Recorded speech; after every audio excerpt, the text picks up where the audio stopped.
Caspar Holloway was 37 years old, a master woodworker with calluses on his hands that told the story of 2 decades dedicated to his craft. He made, on paper, a salary of $0. In his pocket, a single crisply folded $20 bill was all that remained of a life he had painstakingly built. He stood on the sterile limestone steps of the San Diego Superior Courthouse on Union Street, the afternoon sun feeling less like warmth and more like an interrogation lamp. The divorce was final.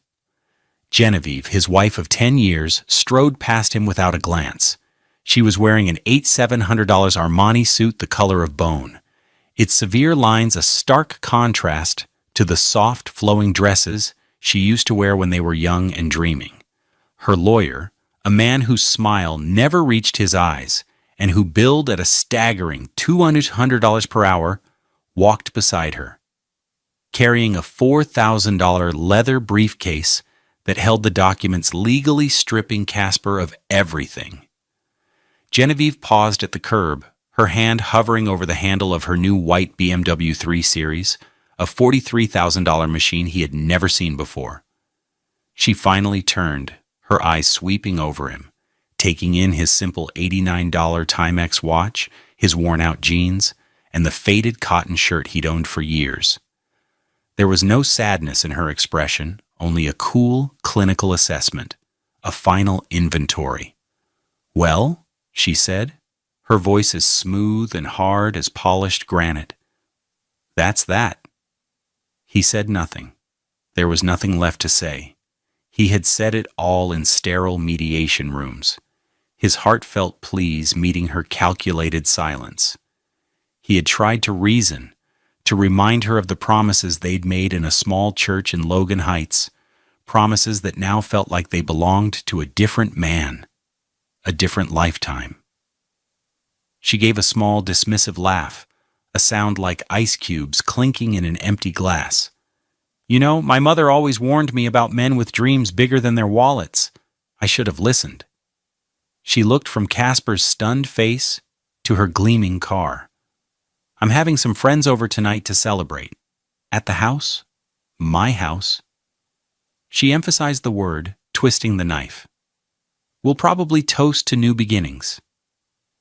Then came the final blow, the line that would echo in the empty chambers of his heart for the next year. She looked him up and down one last time, a flicker of something almost like pity, but colder. "You have $20 and a sister with a couch, right? Just like when I met you. I guess some people are just destined to end up right where they started." She didn't wait for a response. She slid into the driver's seat of the BMW, the engine purring to life with an expensive, throaty hum. She pulled away from the curb without a backward glance, leaving Caspar standing alone in the exhaust fumes and the wreckage of his life. He unfolded the $20 bill. The face of Andrew Jackson seemed to stare back at him with grim judgment. $20, the official, legally sanctioned value of a decade of his labor, his love, his loyalty. He had no idea, standing there in the suffocating California sunlight, that this crushing humiliation was not an ending, but the brutal, necessary beginning of everything that came next.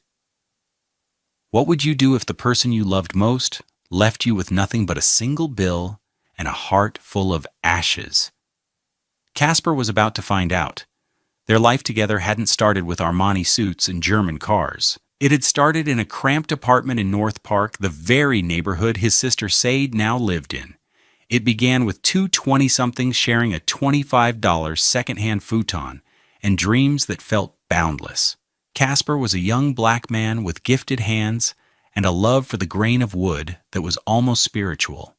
His deep brown skin would glow with a thin sheen of sweat as he worked late into the night in their shared garage, transforming reclaimed lumber into beautiful, functional art. Genevieve, then, had found it romantic. She would bring him water, her fingers tracing the tight coils of his hair. "You're an artist, Caspar," she'd whisper, her voice full of what he thought was genuine admiration. "One day, the world will see what I see." They married in 2014. The wedding was small. Funded by the sale of a dining set Casper had spent 3 months crafting. It sold for $5,000, a fortune to them at the time. They used the money for a simple ceremony and a down payment on a small workshop space. They called their joint venture Holloway and Comer Designs. He was the craftsman. She was the business mind. It seemed like the perfect partnership. For the first few years, it was. Casper's reputation for quality grew. He wasn't just a woodworker. He was a storyteller who used oak and maple and walnut as his language.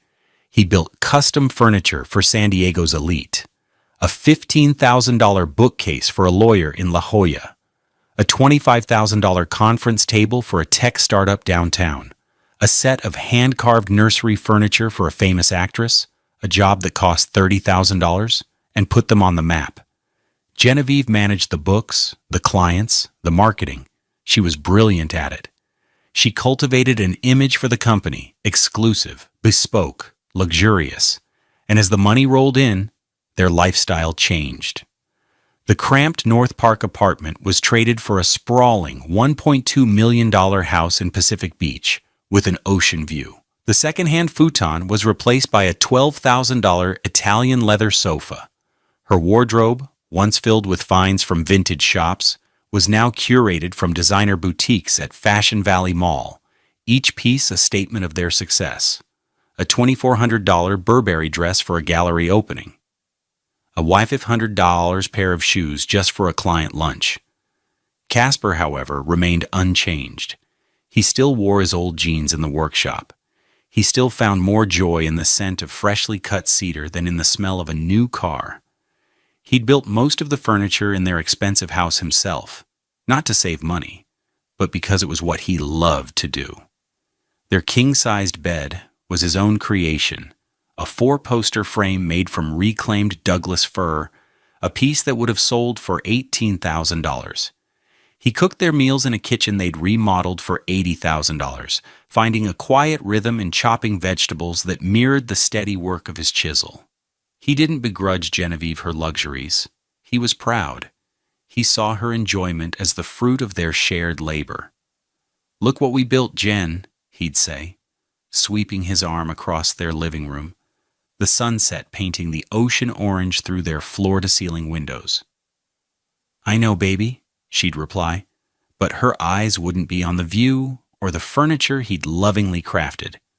They'd be on her phone, scrolling through property listings in even wealthier neighborhoods like Del Mar or Rancho Santa Fe.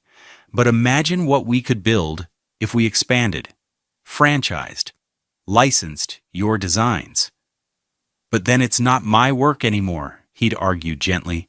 "The whole point is the hands-on part, the soul." Genevieve would sigh.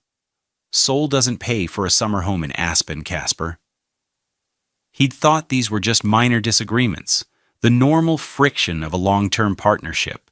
He saw them as two people with different approaches to the same goal. He focused on the integrity of the product. She focused on the growth of the brand.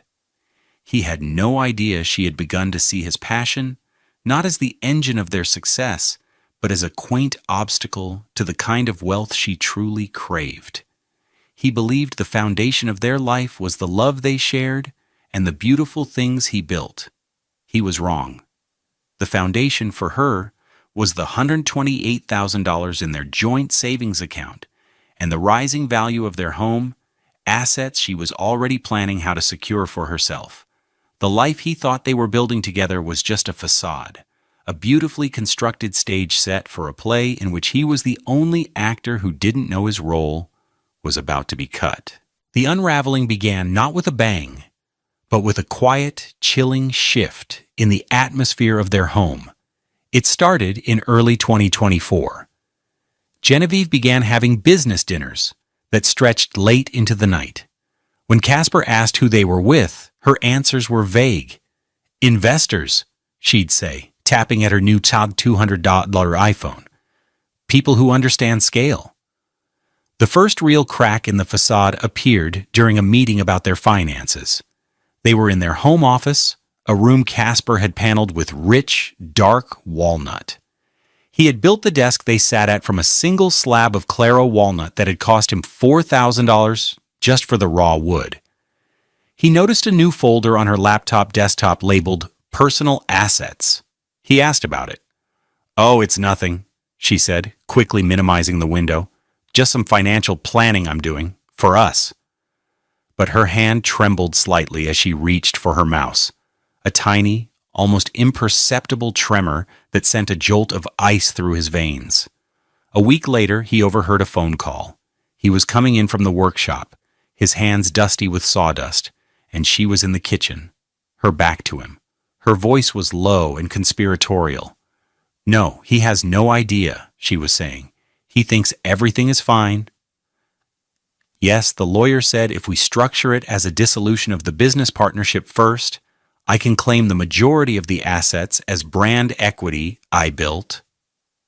He's the talent, sure, but talent is replaceable. A brand isn't. Casper froze in the hallway, his heart pounding against his ribs. The air was thick with the smell of the $60 Joe Malone candle she always burned, a scent he used to love but now found suffocating. He backed away silently, his mind reeling. Brand equity? Replaceable? It wasn't just a business conversation. It was the sound of a decade of his life being reclassified as a depreciating asset. The formal request for a divorce came 2 weeks later, delivered not by her, but by a courier who handed him a thick envelope. Inside, the cold, legal language laid out her demands. She wanted the house, citing it as the headquarters of the business she managed. She wanted the full $128,000 in their savings, claiming it was necessary working capital. She wanted a controlling interest in Holloway & Cowan Designs, effectively demoting him to a contract employee in the company that bore his name. Their first mediation session was a masterclass in cruelty. They sat across a long, polished table in a soulless office building downtown that smelled of stale coffee and desperation. Casper tried to speak from the heart. "Jen, what is this? We built this together. Don't do this." Genevieve wouldn't look at him. She deferred to her lawyer, the man with the empty smile. The lawyer spoke. "Mr. Holloway, my client has been the sole architect of the business's success. Your contribution, while artisanal, is not the primary driver of revenue. Genevieve built the brand, the client list, the entire public-facing identity." "I built the furniture," Casper's voice cracked with disbelief. "There is no brand without the work." Genevieve finally spoke, her voice devoid of any emotion. "The work can be outsourced, Casper. I've already spoken to manufacturers in Mexico. They can replicate your style for a fraction of the cost." The word replicate hit him like a physical blow. He looked at the woman he had loved, the woman who used to trace the muscles in his back as he worked, and saw a complete stranger. This was the first time he truly understood that she didn't just want to leave him, she wanted to erase him. The social betrayal was just as brutal. She systematically contacted their entire circle of friends, spinning a carefully crafted narrative. She told them Casper had become difficult, that he was holding the business back with his artistic stubbornness. She hinted at a drinking problem he didn't have, at financial irresponsibility that was the opposite of his nature. He'd find out about it in humiliating ways.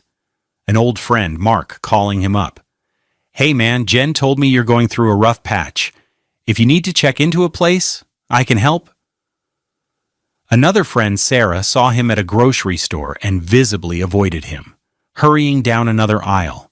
The invitations to barbecues and parties stopped coming. He was being quietly, efficiently excised from the life they had shared, his reputation dismantled board by board, just like a piece of furniture being stripped for parts. The final, most devastating scene happened in their bedroom, a week before the final court date. He had come to pack his personal belongings. Most of his clothes were already in boxes. He was taking a small box of old photos from the top of the dresser when Genevieve walked in. She was wearing a silk robe that probably cost more than his first car. She watched him for a moment, an unreadable expression on her face. "You know," she said, her tone conversational, "it's for the best. You were always so small in your thinking, happy in your little dusty workshop. I want more than that. I deserve more." "More than this?" he asked, his voice a hoarse whisper.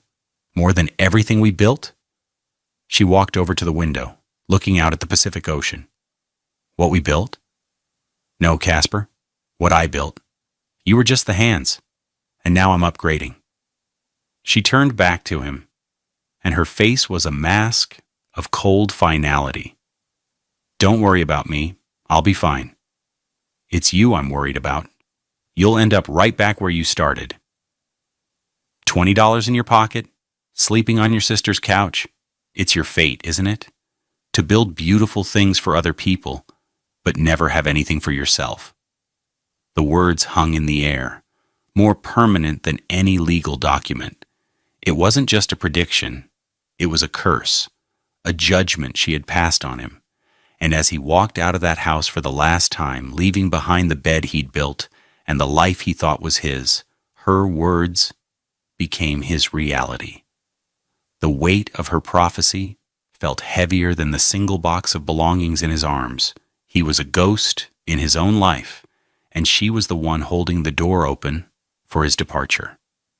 October 12th, 2024, 8:17 p.m. The rain began the moment Casper's 2012 Toyota Camry, with 187,000 miles on the odometer and a rattling sound he couldn't afford to fix, turned onto his sister's street in North Park. It wasn't a dramatic downpour, but a miserable, persistent drizzle that blurred the streetlights and made the world feel gray and indistinct. He parked behind Sade's sensible 2018 Honda CR-V, a car she'd bought with her steady salary as a third-grade teacher. He sat for a long moment, the engine off, listening to the rhythmic ticking of the rain on the roof and the frantic thumping of his own heart. He looked at the passenger seat. On it sat a worn canvas duffel bag containing 3 changes of clothes, a toothbrush, and a small, heavy wooden box. Inside the box were his father's tools, a set of vintage chisels, a hand plane, a marking gauge. They were the only things he had fought for in the divorce, the only things Genevieve had conceded without a fight, dismissing them as old junk. Finally, he got out of the car. The air was cool and damp. He walked up the 3 concrete steps to his sister's small, tidy duplex. A single porch light cast a warm, yellow circle in the gloom. Before he could knock, the door swung open. Sade stood there, her kind face etched with worry. Her hair was pulled back in a series of intricate twists that framed her face, and she wore a simple sweatshirt and leggings. She was 2 years older than Casper, and her presence had been a constant, steady anchor his entire life. She didn't say, "I'm so sorry," or "Are you okay?" She just opened her arms. Casper stepped inside and let her hug him. He buried his face in her shoulder, and for the first time in months, he felt a crack in the dam of his carefully controlled composure. A single hot tear escaped and traced a path through the grime on his cheek. He felt the full weight of his 37 years, of his failure, of the $20 in his wallet. Sade's apartment was small, maybe 700 square feet total. It smelled of lemon cleaner and something warm and savory cooking on the stove. The walls were covered in her students' drawings, lopsided suns, stick figure families, rainbows drawn with a determined, childish scrawl. In the corner of the living room was the couch. It was a well-loved, slightly lumpy sectional she'd gotten from a friend for $100. A stack of neatly folded blankets and a new pillow sat waiting on one end. "I made stew," she said softly, pulling back. Her warm brown eyes searched his. "You look tired." He nodded, unable to speak. He looked around the small, love-filled space. The contrast with the cavernous, sterile emptiness of the Pacific beach house was staggering. That house had been a monument to wealth, filled with objects that had price tags but no soul. This apartment was a home, filled with things that had value but no price. A handmade quilt from their Auntie Clara was draped over a chair. Photos of their family, of their late mother with her radiant smile, were clustered on a small table. "The couch is all set up," Sade said, her voice gentle. "The garage is empty if you need space. I know you need to have your hands on wood. It's how you think." He looked at her, his throat tight with a gratitude so immense it was painful. She understood. She had always understood. While Genevieve had seen his craft as a means to an end, a way to get the house, the car, the status, Sade saw it as an extension of his soul. That night, Casper lay on the couch, listening to the rain and the unfamiliar sounds of the apartment building. He heard the muffled television from next door, the rumble of the refrigerator, the soft sound of Sade moving around in her bedroom. He felt the lumpy cushions beneath him and pulled the $20 bill from his pocket. He stared at it in the dim light filtering in from the street. $20 and a sister's couch. Genevieve's words echoed in his mind, a venomous taunt. He was a cliché, a statistic, a failure. He closed his eyes and the sensory details of his new reality pressed in on him. The smell of rain-soaked asphalt, the starchy scent of the new pillowcase, the deep, aching emptiness in his chest. This was it, rock bottom. It wasn't a dramatic, cinematic fall. It was a quiet, crushing landing on a lumpy couch in a small apartment, with the entire world he had built now nothing more than a memory. In the weeks that followed, Casper existed in a state of strategic silence. His old life tried to reach him, but he refused to let it in. The first few calls were from mutual friends, their voices laced with a kind of morbid curiosity. "Hey man, heard what happened. Jen seems really broken up about it."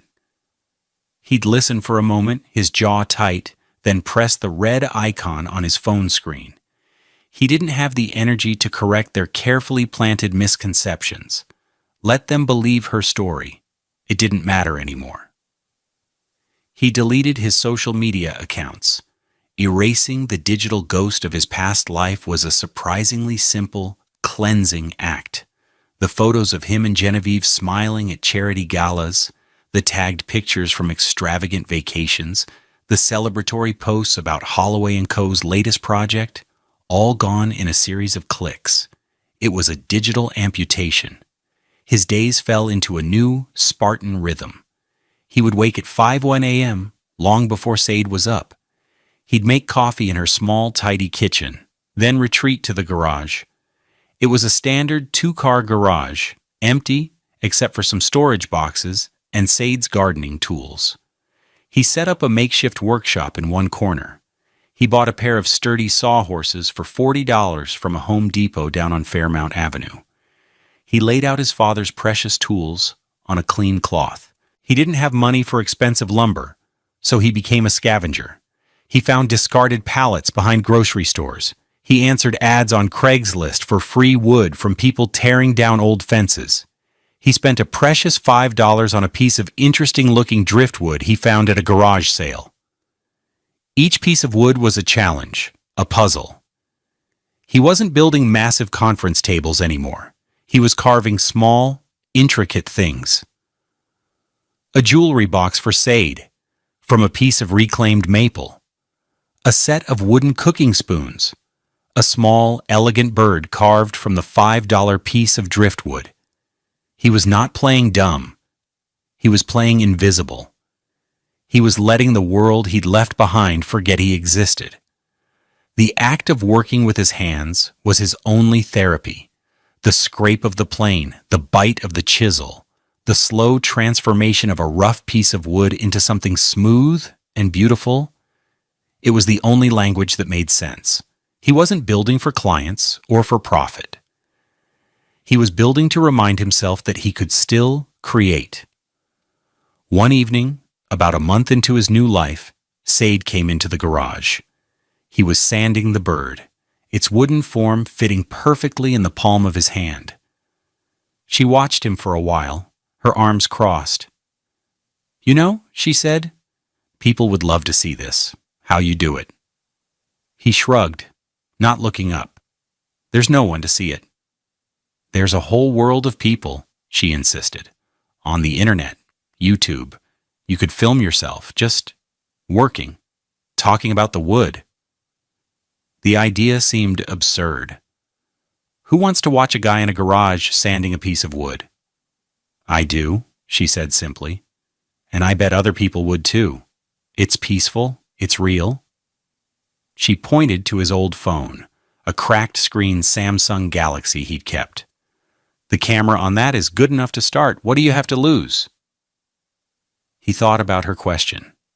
What do you have to lose? The answer was stark and simple. Nothing. He had already lost everything. The house, the money, the business, the wife, the friends. There was nothing left to risk. The next day, he spent $7 on a tiny, flexible tripod at a thrift store. He propped his phone up on a stack of books, aimed it at his workbench, and pressed record. He didn't speak in that first video. He just worked. He took a gnarled piece of oak from a discarded fence post and began to shape it. The only sounds were the tools, the quiet rasp of wood on wood. He edited the hour-long footage down to a tight 10-minute video on a free app. He created a YouTube channel calling it Casper's Craft. He uploaded the video titled Reclaiming a Fence Post and went to bed, expecting nothing. He had no idea he had just laid the first essential plank in the new foundation of his life. The first video, Reclaiming a Fence Post, got 47 views in its first week.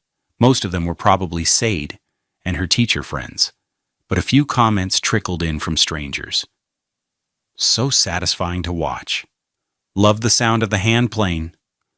No talking, no loud music, just pure craft. More, please.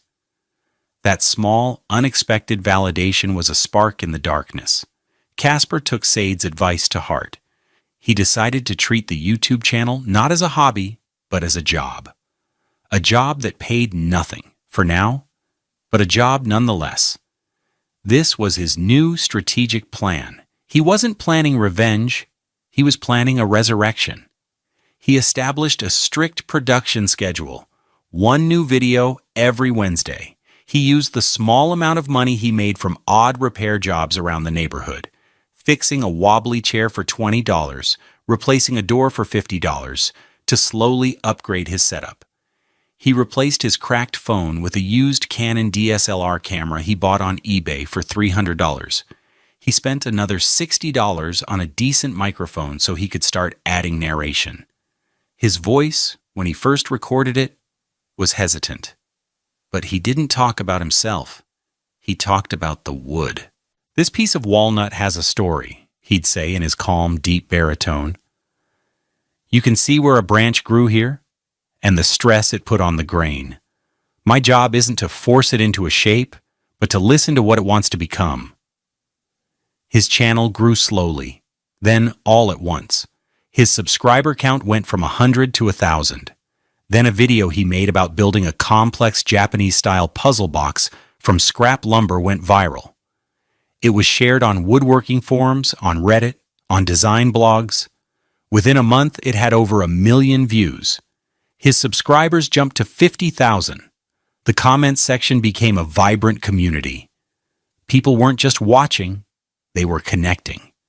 They shared stories of their own projects, of their grandfathers who were carpenters, of the quiet joy of making something with their own hands.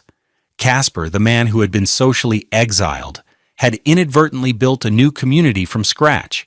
With the ad revenue from YouTube, which started as a trickle and grew to a steady stream, first $100 a month, then $1,000, then $5,000, he began to invest back into the channel. He bought better lighting. He paid for a subscription to professional editing software, a $50 per month expense that felt like a major investment. He started taking on more ambitious projects, all funded by his growing online audience. In May of 2025, 8 months after he'd landed on Said's couch, an email appeared in his inbox. The subject line was, Discovery Channel Inquiry. He almost deleted it, assuming it was spam, but he opened it. The email was from a producer named Eliza Vance. Mr. Holloway, it began, my team and I at the Discovery Channel are huge admirers of your YouTube channel, Casper's Craft. The authenticity and skill you display are precisely what we look for. We are developing a new series, tentatively titled American Craftsman, and we believe you would be the perfect host. Would you be open to a conversation? He read the email 3 times. He called Saida, who was at school, and read it to her over the phone. She screamed so loud he had to pull the phone away from his ear. The first meeting was a video call. Eliza Vance was a sharp, no-nonsense woman in her 40s with kind eyes. She and her team had watched every single one of his videos. What we love, Casper, she said, her face beaming from his laptop screen, is the soul. You're not just a woodworker, you're a philosopher of the craft. That's what we want to capture. They flew him to their headquarters in Silver Spring, Maryland. It was his first time on a plane in years. He walked into the gleaming glass tower of the Discovery Building, a place that felt a universe away from Said's garage. He was wearing his best jeans and a new $40 button-down shirt. The negotiations were surreal. They talked about production schedules, creative control, and finally, the contract. They offered him a 6-episode deal for a show that would follow him as he traveled the country, finding unique pieces of wood and building extraordinary things. The final number they presented made him feel lightheaded. It was a $1.8 million contract for the first season. He sat there in a conference room on the 12th floor, looking out over the city. He thought about the $20 bill. He thought about Genevieve's mocking words. He had $20 and a sister's couch, same fate. He had followed that fate precisely as she'd predicted. He had ended up on that couch. But she had made a critical mistake. She thought the couch was the end of the story. She had no idea it was the beginning. He signed the contract in July of 2025. He didn't tell anyone except Said. The show went into production immediately. He spent the next 3 months traveling, working, and filming, pouring every ounce of his being into the show. He was no longer playing invisible. He was preparing to be seen by the entire world. October 26th, 2025. The air in Studio 6B at 30 Rockefeller Plaza was buzzing with a controlled electric energy. This was the legendary home of The Tonight Show. Casper stood in the wings, his heart a steady, slow drum against his ribs.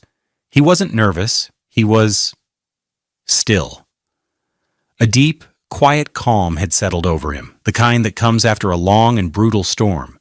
He wore a custom-tailored suit, a deep charcoal gray that cost $3,000, a gift from the network. It felt strange, like a costume, but he wore it with an easy grace. His natural hair, a crown of tight, dense coils, was expertly shaped. His deep brown skin looked luminous under the hot studio lights. Eliza Vance, his producer, gave his shoulder a reassuring squeeze. "You ready for this?" she asked. He nodded. "I'm ready." "Just be yourself, Casper," the guy from the garage. "That's who America is about to fall in love with." He heard the host's voice booming from the stage. He's the star of a brand new show on the Discovery Channel that's already getting rave reviews. It's called American Craftsman. Please welcome the incredibly talented Casper Holloway. The band kicked in, and the applause was a thunderous wave. Casper walked out from the wings, a genuine, easy smile on his face. He shook the host's hand and sat down on the famous couch. It was far more comfortable than the one in his sister's apartment. Meanwhile, 2,800 miles away in Pacific Beach, San Diego, Genevieve was hosting a small get-together. The year had been less kind to her than she'd anticipated. After Casper's departure, the soul of Holloway and Coburn designs had vanished. The replicated furniture from the Mexican manufacturers was soulless and shoddy. Clients complained. The reputation she had carefully curated began to tarnish. The business, once a cash cow, was now hemorrhaging money. She'd had to let go of her assistant and was now fielding angry customer calls herself. But the facade of success had to be maintained. She was in her living room, the one with the $12,000 Italian sofa, pouring a glass of $150 champagne for a friend. The television was on, a massive 85-inch screen they had bought for $4,000, playing quietly in the background. A brand new show on the Discovery Channel, the host's voice chirped. Genevieve glanced at the screen, distracted. Then the name hit her. Please welcome the incredibly talented Casper Holloway. The champagne flute slipped from her fingers, shattering on the marble floor. She stared, frozen, at the screen. There he was, her Casper. No, not her Casper. This was a man she didn't recognize. Confident, handsome, impeccably dressed. He was sitting on the most famous couch in the world, smiling as if he didn't have a care. The host was fawning over him. So Casper, for our audience who might not know, you had a huge YouTube channel, Casper's Craft. What's amazing is you built this whole thing from your sister's garage. Tell us about that. Casper's voice, calm and resonant, filled the silent room. Well, I went through a bit of a rough patch about a year ago. A divorce. I lost my business, my home, pretty much everything. I ended up on my sister Sade's couch with about $20 to my name. Genevieve felt the blood drain from her face. He was telling their story, his story. But he wasn't telling it with anger or bitterness. He was telling it as a simple fact, a starting point. A clip from American Craftsman played on the screen. It showed Casper in a forest in Oregon, his hands running over the bark of a massive fallen redwood. It showed him in his new, state-of-the-art workshop, his father's old chisels moving with practiced grace. It showed the finished piece, a breathtakingly beautiful bench that looked like it had grown right out of the earth. The craftsmanship was light years beyond anything he had done for their old company. Back in the studio, the host was shaking his head in amazement. It's incredible. You turn loss into something beautiful. What a story. Your ex-wife must be kicking herself. Casper just smiled, a small, enigmatic smile. He didn't take the bait. He didn't mention her name. He didn't have to. I'm just grateful for the journey, he said, and especially for my sister. Without her, none of this would have been possible. In Pacific Beach, Genevieve's hands were trembling as she fumbled for her phone. Her mind was a chaotic storm of disbelief, fury, and a terrifying, dawning horror. She found his number in her contacts, a number she hadn't dialed in a year. She pressed call. On the stage in New York, Casper felt a faint vibration in his pocket. He ignored it. He was in the middle of telling a story about finding a rare piece of myrtle wood. The call went to voicemail. Genevieve immediately dialed again. And again. Her friend was staring at her, forgotten. The broken glass was at her feet. All she could see was Casper's face on that screen, radiating a peace and success that she had tried to systematically destroy. The phone in his pocket vibrated again, and again, and again. He didn't check it. He was completely present, bathed in the warm lights of the studio, sharing his passion with millions of people. He had won. And the most powerful part of his victory was that he didn't even have to acknowledge there had been a fight. His success was his only statement.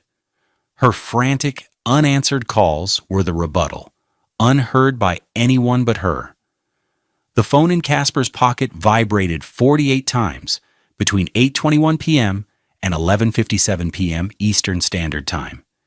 He didn't look at it until he was back in his hotel room at the Mandarin Oriental, a 1,200 a night suite overlooking Central Park, paid for by the network. He pulled out his phone and saw the log. 48 missed calls, Genevieve. Then he saw the texts. They were a real-time log of her complete emotional collapse. He read them, one by one, not with anger or satisfaction, but with a kind of detached anthropological curiosity. It was like watching a building crumble in slow motion, a building he had long since evacuated. 9:25 p.m. You're on TV? 9:26 p.m. Call me. 9:28 p.m. What is this? What show? 9:30 p.m. Are you in New York? Call me right now, Casper. 9:35 p.m. You're telling everyone our business? How dare you talk about the divorce? 9:41 p.m. $1.8 million. Is that a joke? You're lying. 9:42 p.m. You can't be serious. That has to be a lie. 9:50 p.m. Okay, I saw the articles online. It's real. Oh my God. 9:55 p.m. You owe me. I built your first business. I made your name. You owe me a piece of this. 10:01 p.m. I'm calling my lawyer. You can't just make millions after leaving me with the failing business. 10:15 p.m. Casper, please. Pick up the phone. We need to talk. 10:30 p.m. I'm sorry, okay? I'm sorry for how things ended. I was stressed. It was a mistake. 10:45 p.m. I miss you. 11:02 p.m. I still love you, you know? I never stopped. 11:15 p.m. You're ignoring me. After everything, you ungrateful. 11:20 p.m. You think you're so big now? A big TV star? Don't forget where you came from. Don't forget who put you on the map in the first place. 11:35 p.m. Fine, be that way. You'll come crawling back. You always do. 11:57 p.m. Please just call me back. He read the last message, then calmly, without ceremony, he blocked her number. It was not an act of anger. It was an act of peace. A door quietly closed and locked. The consequences for Genevieve cascaded swiftly. The day after the show aired, her phone began to ring. But it wasn't Casper. It was their old friends, the ones who had sided with her. Mark called first. Jen, I saw Casper on TV last night. Wow, I think I might have misjudged that whole situation. The call was brief and awkward. The calls she made were worse. She tried to reach Eliza Vance at the Discovery Channel. She got through to a junior assistant. I'm Genevieve Holloway, Casper's ex-wife and former business partner. I need to speak with Ms. Vance about his contract. The assistant's voice was professionally cold. I'm sorry, Ms. Vance is not available. And for the record, Mr. Holloway has requested that we do not accept any communication from you. You've been blocked from all official channels. The click of the phone hanging up was deafening. Her business, already struggling, completely collapsed. The few remaining clients, having seen Casper's new level of artistry, canceled their orders for her cheap imitations. An expose in a local San Diego design blog titled The Real Holloway detailed how she had pushed out the company's creative genius and tried to replace his work with low-quality outsourcing. Holloway & Current Designs, her prized brand equity, was worthless within a month. By February of 2026, she was forced to put the $1.2 million Pacific Beach house on the market. The housing market had cooled slightly, and she couldn't afford the massive mortgage payments on her own. She had to sell the $43,000 BMW to cover her mounting legal bills from the business's dissolution. The final quiet humiliation came in April. A former friend sent Casper a screenshot from social media. It was a post from Genevieve. She was announcing her new venture, a luxury lifestyle consulting business she was running from a small rented apartment. The photo she posted was of her, smiling brightly, on her new, much smaller balcony. In the background, just visible through the sliding glass door, was her living room. And in the living room, looking lumpy and out of place amidst her few remaining designer pieces, was a familiar-looking couch. She had ended up right where she had predicted he would, a prisoner of the very fate she had so cruelly assigned to him. The world she had built on a foundation of his talent and her ambition had crumbled to dust, leaving her with nothing but the echo of her own empty words. 1 year later, in the fall of 2027, the sun was setting over the Pacific Ocean, casting long, golden fingers of light across the living room of Casper's loft. It was a stunning 2,000-square-foot space in a converted warehouse in Pacific Beach, just a few blocks from the house he had once shared with Genevieve, though it felt a world away. The loft was open and airy, with exposed brick walls, soaring ceilings, and massive windows that framed the endless blue of the sea and sky. It wasn't filled with expensive store-bought furniture. Nearly every piece was his own creation, imbued with the stories of the wood and the quiet confidence of his hands. The centerpiece was a magnificent dining table made from a single slab of Claro walnut, far more beautiful than the one he had built for his old life. This one was for him. American Craftsman was a runaway hit. It had been renewed for 2 more seasons, the contract a significant increase from the first, but the money, the fame, the recognition, they were pleasant byproducts, not the goal. The true prize was the peace he felt, a deep, resonant calm that had settled into his bones. He had kept his promise to himself. With the first substantial check from the show, he had established the Holloway Grant, a foundation dedicated to providing scholarships and tools for displaced workers and young people from underserved communities who wanted to learn a trade. He wasn't just building furniture anymore, he was building futures. He'd spend his Saturdays at a community workshop in Barrio Logan, his sleeves rolled up, teaching a new generation how to hold a chisel, how to read the grain of a piece of wood, how to find their own story within it. His deep brown skin, once perpetually dusted with sawdust in a lonely garage, now glowed with purpose under the fluorescent lights of the workshop, surrounded by eager students. His sister Sade was there too. He had bought her the duplex she had been renting, a gift she'd tried to refuse but he had insisted upon. "You gave me a home when I had nothing," he told her, his voice thick with emotion. "Let me give you one you don't have to pay for." Today he was not in the workshop. He was on the trails of Cabrillo National Monument, the salty wind whipping through his hair. The panoramic view of the San Diego skyline and the vast ocean was a balm to his soul. He had come here to think, to breathe, to simply be. As he was leaving, he saw a woman sitting alone on a bench staring out at the water. Her hair was different, shorter, and she looked smaller than he remembered, diminished. But he recognized her instantly. It was Genevieve.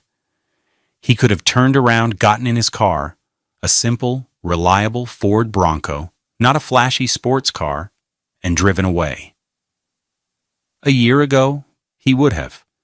But he was a different man now. He walked over and stood a few feet away. "Genevieve," she started, her head snapping up. Her eyes widened in shock. She looked tired. The expensive clothes were gone, replaced by simple jeans and a faded sweater. "Casper," she breathed. They were silent for a long moment, the only sound the cry of the gulls and the distant crash of waves. I'm sorry," she finally whispered, the words sounding rusty, unused. "For everything, I was wrong." He looked at her, at the woman who had tried to destroy him, and he felt nothing. Not anger, not pity, not even the ghost of love. Just a profound and final sense of distance. The debt had been paid not by her but by the life he had built in her absence. "I know," he said, his voice gentle. "I forgive you, Jen." He said the words and realized they were true. He was forgiving her not for her sake, but for his. It was the last piece of old, rotten wood he needed to clear out, making space for new growth. "I hope you find what you're looking for." He turned and walked away, leaving her on the bench with her apology and her regrets. He didn't look back. True wealth is not measured in bank accounts or the square footage of a house. It's not found in designer labels or luxury cars. Those things are hollow structures, easily demolished. True wealth is built, not bought. It's built with your own two hands, with integrity and passion. It's in the communities you nurture, the skills you share, and the peace you find within yourself when the storm has passed and the sun comes out. It's the quiet satisfaction of knowing you can lose everything and still have the one thing that matters, the unshakable power to create your own life, piece by beautiful piece. Have you ever had to rebuild your life from scratch? Share your story of resilience in the comments below, and let's remind each other that a difficult beginning can lead to the most beautiful destination.